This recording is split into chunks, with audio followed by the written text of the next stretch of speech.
Good evening and welcome. It is time once again for CU Immigration here on WRFU LP, Urbana, 104.5 FM.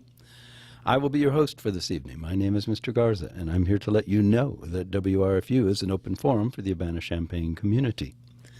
Views expressed are those of the speakers and are not intended to represent WRFU, UCIMC, Urbana Socialist Forum, or as we like to say on the televised version of this show, UPTV.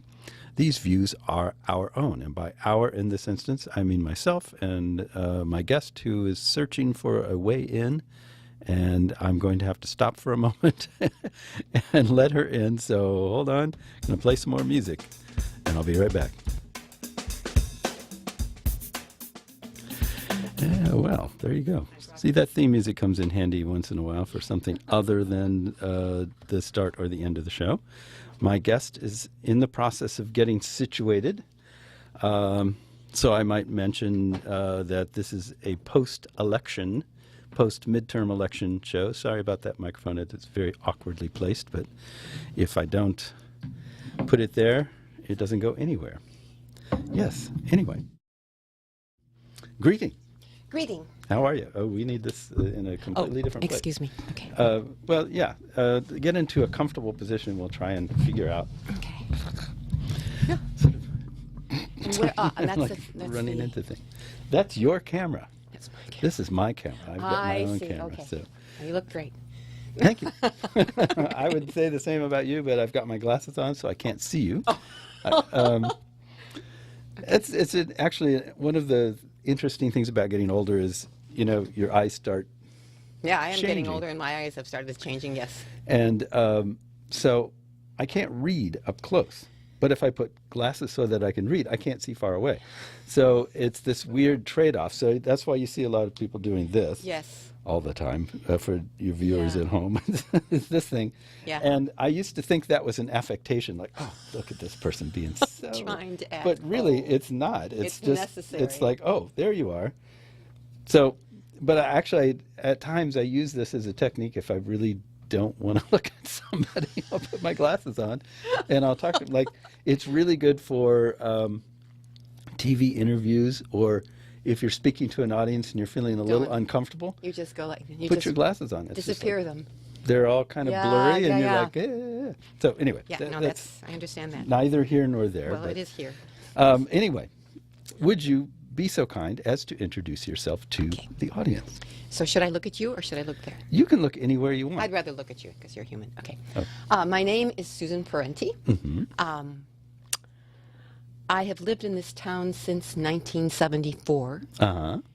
and have been immensely grateful to how safe it feels, how inexpensive it's been to live here, Mm-hmm. and how it's been a place where if you come up with a crazy idea and propose it, 5 or 6 nudniks will say, I'd like to do that with you. Oh, really?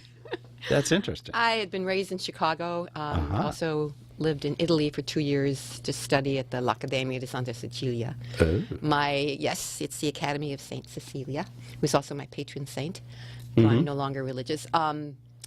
My passion of study has been composition. So- Music? Yes, Oh, but I did not know also, yes. I have a doctorate in composition. Mm-hmm. I'm a practicing piano player and a terrible accordionist, but I flail that about.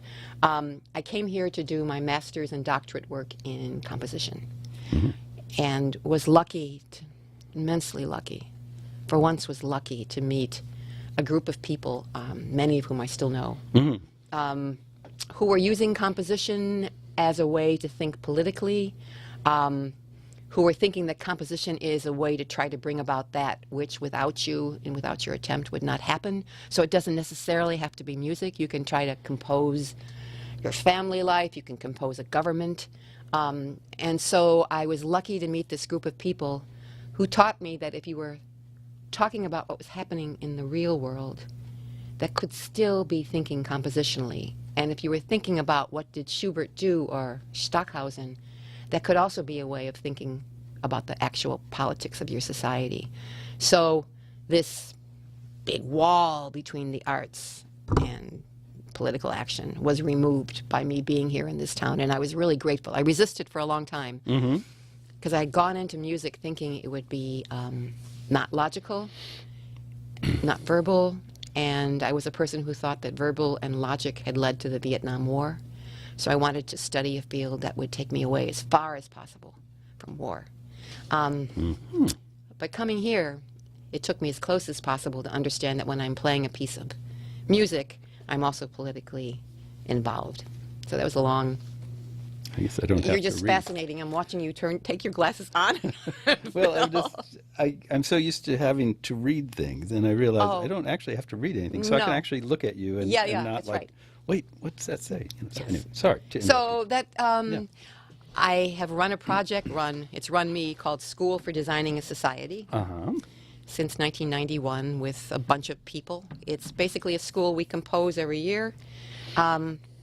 And a lot of people haven't heard of it, which is great. The people who ended up buying this post office and turning it into the IMC were some of our students in 1991. So we've done a lot of behind-the-scenes projects, which suits us fine. Uh-huh. I've gotten involved in immigration because me and my friend Mark wrote a play based on Faranak Maraftab's book, Global Heartlands. Yeah. And we last year toured to around 36 different cities in Illinois, all red cities, in order to talk about immigration and other things. And other things. Yes, Wow. I brought some puppets along and everything. Okay. So you're one of these individuals, you know, when you live in a town that's this small, and it's a little weird to call this small because there's some really small towns out there. But in the grand scheme of things, this is kind of a small town. Yes. So let's just say, at least in the sense of the circles that one moves in, it's a small community. Yes, people know. So I have known of you. I've seen you around for several years now. I mean, it seems like a long time. It's one of those things that's like, I can't say when I first became aware of your existence, but I have known of you for a long time, but this is the first conversation, one-on-one conversation that lasted more than like 10, 15 seconds that we've ever had. So I'm learning all sorts of things about you here, which is, because I go into PACA and Immigration Forum, and I see this guy, and then I see your name. I'm familiar with your name more than the phenomenon of you. Like Thomas Garza, I know him. He's done this and this, and he radio show. And you've seen my name. Police blotters, the wanted posters. Wanted, yes. Yeah, I've got a lot, yeah. Yeah. Anyway, so Fresca, really? Yes, it's from, the 1970s. So are you one of these people, this might be a rude question. No, it's fine. Are you one of these people that kind of, went through life and then found an era that they liked and just kind of said, okay, I don't care what the world does after this, I'm staying right here? An era? A time period? Yeah. You know people like that, right? Who walk around with mullets and they still fog hat. And you're like, that was 40 years ago. And Well, I don't know. I think someone might, particularly someone who wasn't fond of me, might say that about me. I don't think I belong to a time period. I think I've always felt way ahead of the times and also way behind the times. I was a little too young to be a hippie in the 60s and 70s. I sort of missed that a bit. The Reagan years, that was not an era I wanted to belong to. And then it seemed to be a rapidly escalating downslope to where we are in 1918. Kind of, yeah. So, but I definitely probably would be tagged more as a hippie person, even though I don't really like drugs. But I like consciousness changing. And I guess I'm always trying to figure out in the given present moment, the Grace Lee Boggs quote, where are we on the clock of the world? And what do we do with where we're at? And so that makes me kind of be of my times and a little distant of my times, trying to figure out how do we lead with what we want and not only lead defensively from what we don't want, which is certainly in 2018. That's what I said. I go way back. Well, yeah. Well, you've got a lot to share A lot to here. cover for, yes. Yeah. 100 years, Susan's going to talk. So just the aftermath of the great flu epidemic. Yes, is which when you apparently started took out as many people as the war did, which was Mm-hmm. pretty astonishing. That's pretty amazing, yeah. Yeah. From the flu. When you think of, public health as being actually competing with the military in terms of devastation. Yeah. My Yeah. partner is a guy named Patch Adams, which if you're over 20 or over 30, you probably might have heard of the film Patch Adams, Yeah. played by Robin Williams. So part of my life has been trying to understand the healthcare system, and because that's what Patch works on. He doesn't really try to treat people. He's trying to treat the system. And when I first met him, he had such odd ideas. I was telling him with tears in my eyes about spending the last week of my father's life with him in a hospital. Mm-hmm. And Patch said, "You're so lucky." I said, "My father was dying." "Yes, but you were with him." Mm-hmm. "Oh, you are such a lucky person." And then I thought he was either crazy or I wasn't understanding something. Since I live with him now, I now see he is constantly applying the healingness of making you reframe what you're thinking in terms of maybe that was a good thing. And There was something good about it. I will just interject only to the point of saying that I think we tend to describe things as good things or bad Yeah, things, the binary. when in fact there are things that have like good qualities that we often miss because they are Shrouded. inherently bad things. yes. Kind of like, oh, well, that's not good. You had to watch your father die. That's a bad thing. Yeah. But Yeah. it was good that you had, so I think it's, anyway. No, that's a good perspective. I don't know if I'm quite. Yeah. I sometimes have. So, part of the things, one of the aspects of me that has arisen from partially the friendship with Patch, but also the experience of my mother having Alzheimer's for 12 years and me taking care of her.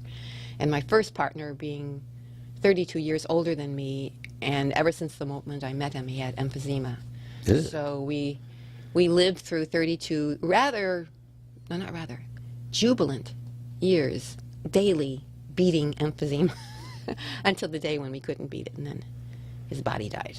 So I was well acquainted not only with disease, but also how the healthcare system treats people. With my mother, they said there was nothing you can do, which meant there's nothing they could do, and which meant there's nothing we could do, which was such a lie. And with my friend Herbert, I just saw how people treated old people and emphysema and that kind of thing. So, anyway, so I've been always really curious about the alleged health care. I call it the health scare system. So I add that to my little pocket of concerns about political things. I'm also very eager that we stop normalizing the brutality of the healthcare system. Okay. Yeah, well, Aren't we supposed to be talking about immigration? Well, this show kind of wanders. I am not an interview. For example, I don't come with a list of questions. Go, Yeah. here's my question. Yeah. And then I wait for you to finish answering so then you that go I can on to ask your question. next question without even hearing what you Thank said. you. That's excellent. But the downside of that, as we were just talking about, there good and bad and Yeah. in between, is that we just wander and we often get completely lost. I think that's a good thing. But Okay. the audience, you, I'm not talking to you, I'm talking to you right there, may differ on that. And if you do, it's too bad because you can't talk to us. This is a one-way thing. Yes, We're it is a talking to one-way you. We're street. talking to each other, and Yes. you're listening in. So Yes. you Eaves- get what you get. The and that's the way- eavesdropping society. Right, exactly. So you are interested in a number of things, I guess would be to sum up Yes, I am that- interested that in long those thing. things, Yeah. This show is ostensibly about immigration. It's more about people and how people move from place to place and how they do or don't fit in those places. That's how I like to frame the show because I think that's what immigration is. It's just Wow. people moving. Yes. And it Yeah. shouldn't be something other than that. Wow. I like that. If you think about it. So I like to talk about that. So any number of other things kind of Yeah. fit in there. So you immigrated here from Chicago at Right. one point, right? In the 70s. Yeah. You were an immigrant in this town. It's right. It's absolutely right. I had spent 2 And- years in Italy, which was allegedly my nationality, and felt like such a stranger there, and then came here directly from Italy. Oh, to Champaign? Urbana? Yeah, Uh-huh. to get into the master's program. And in Italy, there's a culture of what they call la bella figura, the beautiful, you cut a good figure. Uh-huh. So even if you're throwing your garbage out in Rome, you dress. Oh, I see. As you have done here, yes. But I came in 1974 to Champaign-Urbana, and I went to a concert, and people had the audacity to be wearing blue jeans. They At did. an orchestra concert, and I thought, with my heavily made-up eyes, all'Italiana, I thought, I'm not going to be in this town for long. These are, my father would call people plow jocks. These people are farmers. Yes. I don't deserve farmers. Right. So that was my first, I was an immigrant that rejected the hometown. Mm-hmm. And then I met another group of people who talked about art and politics. And I had been looking for these people probably since I was 8 years old. Mm-hmm. And I fell in love with this group of people. And I thought, So as a kid, were you kind of a misfit? You didn't... yes, I didn't was a really- misfit. It's just like, Yeah, these are the rules, and Yeah, I I get read, it, but... I read too much Mm-hmm. and ruined my eyesight even when I was 8. I was just like, Around when I was 10, I decided to be a teenager and get it over with. Ah. And wore red markers on and plucked my eyebrows. Then I found that immensely boring. And then by the time I was 11 and 12, actually when I was 13, I totally dropped out of society. And Really? yeah, I was one of the few people, this is like 1960, I was born in 1950, so this is like 1962. I was the person that developed anorexia. I created it. You I'm taking invented that? copyright. Yeah. Mm-hmm. Wow, you've got something to answer for. I hope you've been No one else ever had it. a flagellant ever since. Yes, but I decided, because during that time, you would see the body bags from Vietnam. Yeah, yeah. And during that time, 1962, the United States was in this science competition with Russia. And so the public schools really escalated their science and math. And they started instituting, I don't know what it's now called, but the fact that you'd have the very, very smart, and then the secondarily pretty smart, and then the medium, and then the kind of dumb, and then the very dumb, which up to 6th grade we had never had. We had homeroom, and people who were dumb and smart and could do this or didn't. So I suddenly got thrown, when I was 12, into a new, intensely competitive junior high. And then I started losing why anybody lived. So I managed to lose 45 pounds. I went from 120 to 75 Wow. in an Italian family where the rebellion against eating is one of the worst things you could probably That must have been hard. No, I would cut the spaghetti strand into like 12 parts. Yes. Oh, that was tasty. Yes. And so then I got intensely skinny. And then my parents pulled me out of school. And from then on, I stopped being smart, competitive. I refused to compete. I stay away from high aspirations of like Yale and Harvard. Somebody says, my son goes to Harvard, and I always say, I'm sorry, how can I help?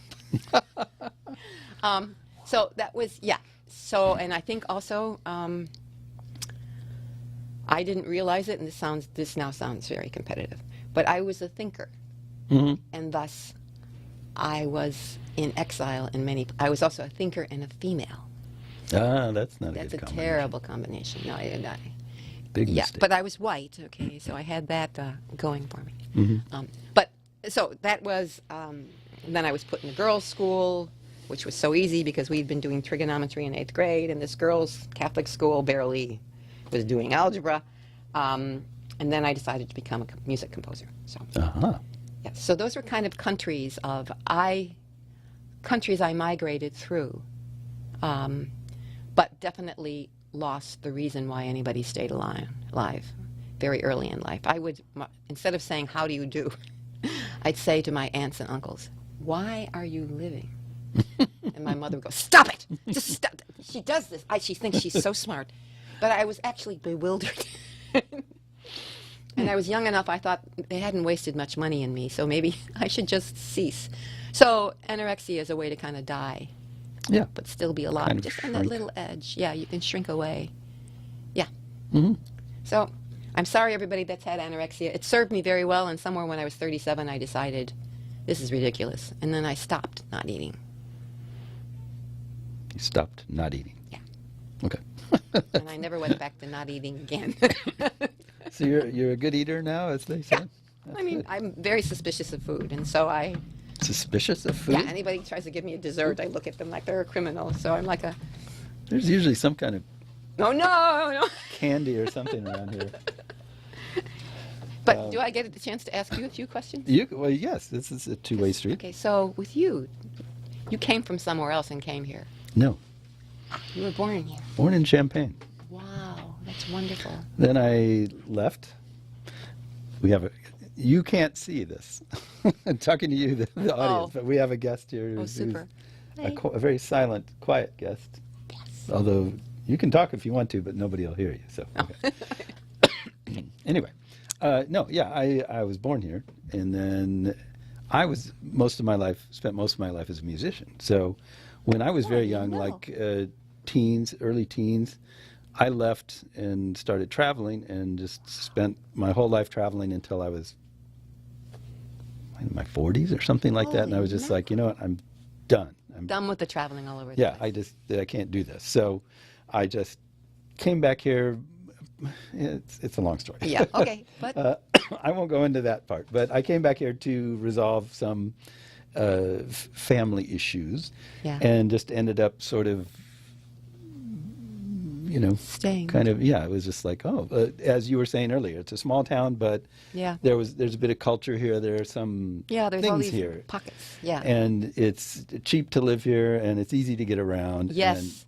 And, so there's enough of advantages. Plus, I already knew the place. I was Yeah, born here. right. And so, yeah, I just ended up here. So, And yeah. what instruments did you play? Different ones at different points Wow. in my life. So my main instrument that I did professionally was drums. I'm a drummer. But I've also been a guitar player and a keyboard player and a Wow. vocalist. You're the entire band, except you. And I played French horn when I was in Yeah, embouchure. middle school Yeah. or high school or something.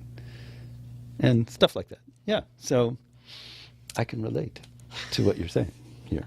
But no, composition, your comment about composition being applicable, the idea of composing things being Yeah. applicable to other things than just music, Yeah.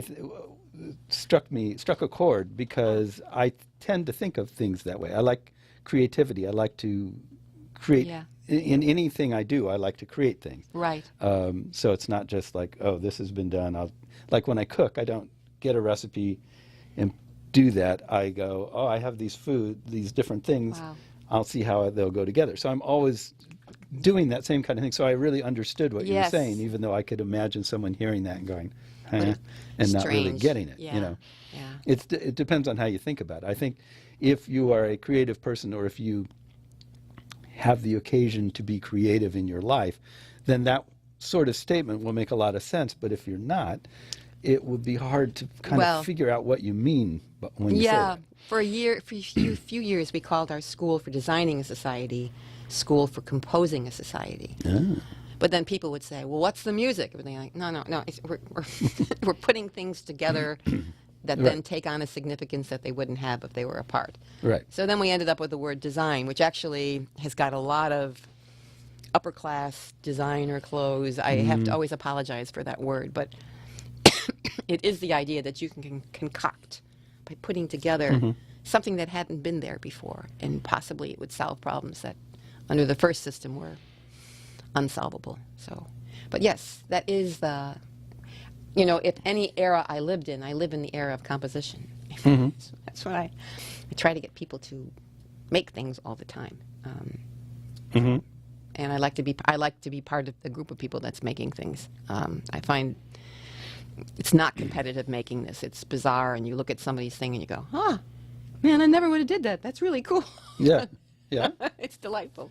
Oh, yeah, I know. I love that. My favorite thing for people to say to me is, I never thought of it that way before. And then I'm like, You did bingo, something good. I did something there. Yeah. Yeah. That to me is, is the thing that I feel the best about when someone responds to me that way. Not like, that's really smart, or Amazing. all those kinds of things. Those are fine, but I never never thought thought of that way means that you are now using Sticking that. with it. You're not just impressed by it, like, Right. wow, that was impressive, but I have no idea what it means. Right. I just read an interesting thing just today, as a matter of fact. I don't know how I ran across this, but and I'm going to butcher it terribly, but it was Einstein meeting Charlie Chaplin for the first time. And Einstein said, oh, you're such a genius, because all over the world, even though you don't say a word, but everyone understands you. And Charlie Chaplin said, well, actually, you're a greater genius because everyone thinks you're wonderful and no one understands you. And I thought, well, that's totally cool. And it's totally right. There's two people who completely got each other. Right, right. And understood more than, everything about them. Yes. And their appeal and their whole thing. And I just thought, that's great. That's really a big thing. But yeah, I like to inspire in whatever way I can. Yeah. And No, often I don't. But No, but similarly, I guess I think of my role as kind of a perturber, which is probably really the same thing as the word inspire, but meaning I think when I'm in a conversation that one of my roles is to slow down everybody going, oh yeah, I know exactly what you mean, which is for me kind of a killer statement. Because a lot of times people say that because they think it's a very friendly thing to say, oh yeah, you don't even have to talk about it, I get it. mm-hmm. But a lot of times you're trying to describe something that you actually think people don't quite understand. So you really get killed when somebody goes, oh yeah, sure. Yeah, of course, that happens to me all the time. You think, wait, I didn't even describe it yet. And so when I'm in a discussion, I guess how do you maneuver things so that somebody says, I never thought of it that way before, and does think of it then. Well, I don't maneuver it. Let me be clear. It's Okay. not something I try to do. Oh. It is something that I am inspired to do, because you'll say something and I'll go, and a light turns on in my head, and I'll start talking around it. Yeah. It's like, this is what this makes me think of. Yeah. And in that process, if I get a chance, and assuming you're not one of those people that just like Yeah. dominates a conversation and doesn't give Yeah. somebody a chance to speak, Right. I will perhaps hit upon an aspect of it that you had not thought of. And that to me is great, but it's not something I try to do, because I think you get in trouble when you try to do stuff. Usually. Well, I try to do stuff. I mean, it's because I find myself as an instigator more useful than as a supportive role person. I'm more of a supportive type Okay. person. Well, supportive I like to, means instigate. Yeah, I'll support your instigation. Okay. How's that? So feel free to instigate all Okay. you want All right. in this conversation. That's good. If within the boundaries that FCC sets for Yes. Okay. Yes, of course. for Yeah. online, on-air behavior, which are weird if you Yes. ever think about them. It is. They're yes. very weird, but that's our culture. And does this using the two media happen all the time with WRFU? No, No, you're the only one. I don't think I'm the only one. I think